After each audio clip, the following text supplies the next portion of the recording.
Lumipad patungong Saudi Arabia si Migrant Worker Secretary Hans Leo Kakdak para ipagpatuloy ang diskusyon sa pag-release ng mga hindi pa nababayarang sweldo ng mga manggagawang Pilipino na nagtrabaho sa mga kumpanyang nagdeklara ng bankruptcy kasunod ng economic crisis noong 2015.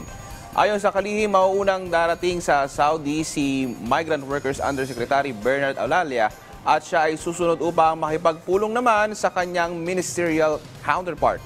Aabot sa 1,500 mga claimant ang nakatanggap ng kanilang cheque at aabot sa 1 bilyong piso ang inilabas ng Saudi government.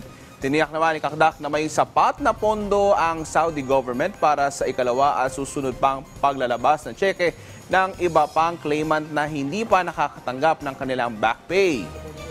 Sabi sa akin ng Saudi Minister na nung kita kami sa Dubai noong Pebrero, may sapat na budget. Nakakasiguro tayo na magkakaroon ng future at akma na fund releases.